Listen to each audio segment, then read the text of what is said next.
Tensions are rising in Hong Kong as protesters take to the streets.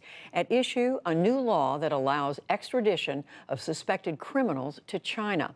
Nick Schifrin reports on fears that it might lead to silencing critics of Beijing. In downtown Hong Kong, the protesters and the umbrellas they hold to symbolize resistance fill a city street. Last month, more than 100,000 demonstrated peacefully. In a city that's long valued independence, they say a new extradition law can be used to shackle them to mainland China. Once this law has been passed, it won't matter if you are an average person or a foreigner coming through Hong Kong. There will be a real possibility you'll be taken and sent off to the mainland. They demonstrated in March outside the local government headquarters.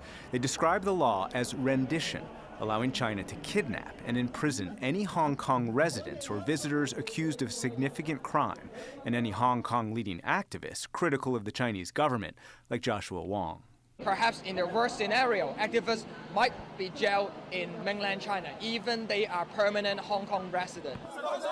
But the People's Republic of China is fighting back. 1 week ago, pro-Beijing lawmakers brawled with pro-democracy lawmakers, and 52-year-old Gary Fan ended up on the floor and on a stretcher.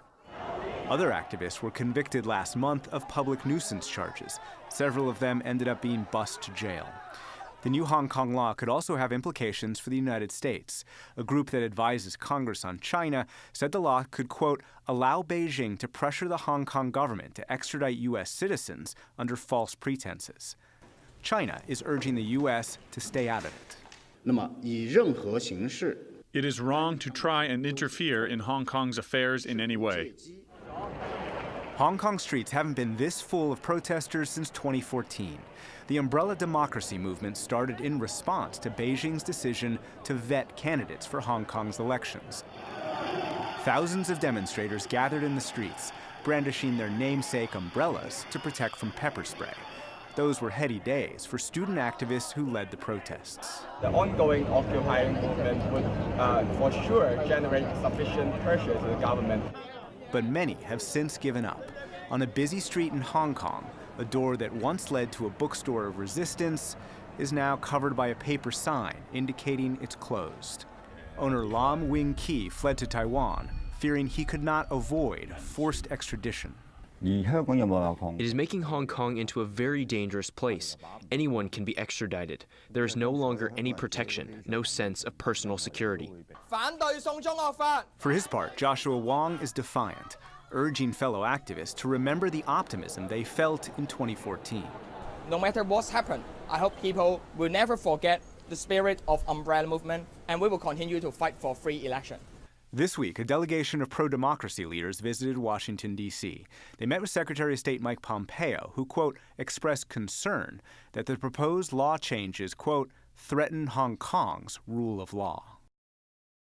And one of those people who met with Secretary Pompeo is Martin Lee, the founding chairman of the first pro-democracy party in Hong Kong and a leading attorney in the democracy movement. Martin Lee, thank you so much. Welcome to the NewsHour. Thank you. What is your message this week as you've been meeting with U.S. officials here in Washington? It's an urgent message that unless the U.S. government comes to our assistance, Hong Kong will be passing a very draconian law, which doesn't only affect Hong Kong citizens.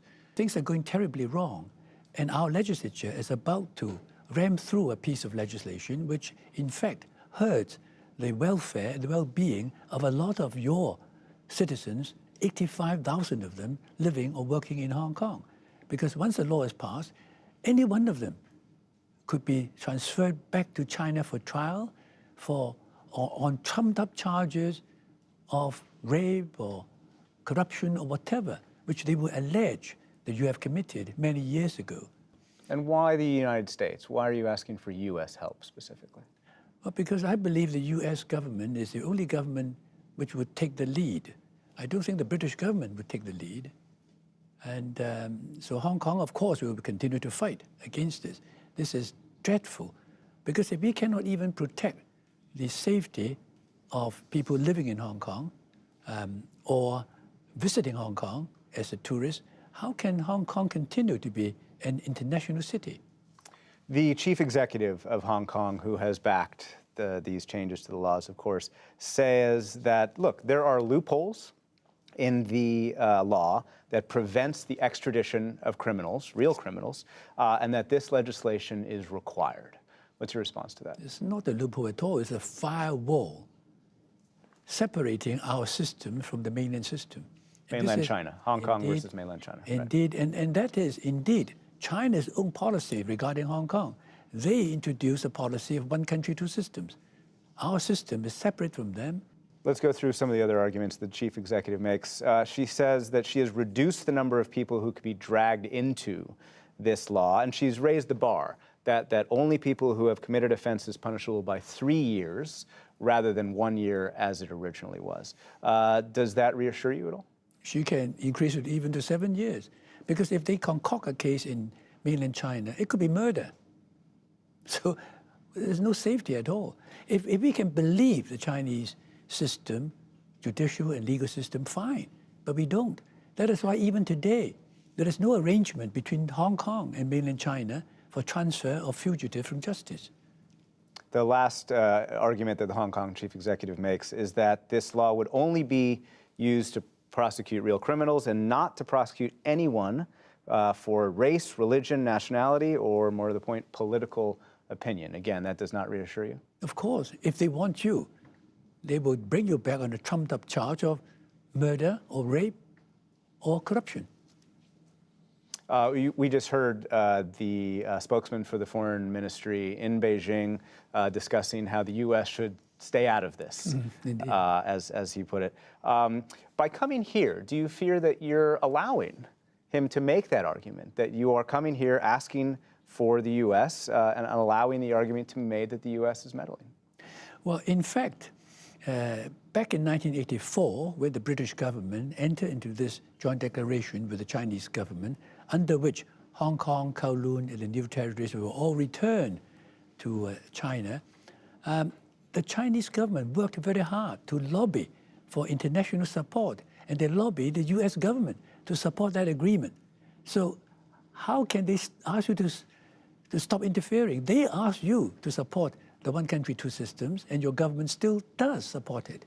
So how can they tell the U.S. government, none of your business? So what do you want the U.S. to do? What can the U.S. really do against Beijing's push? I would like the U.S. government and other governments, and indeed the Hong Kong government, to support us, to support Hong Kong people, and withdraw that bill from the Legislative Council. That is the only way. It's a bad law, and if passed, nobody is safe. Hong Kong cannot be the safe harbor again. Martin Lee, founder of the Democracy Party in Hong Kong, thank you so much, sir. My pleasure.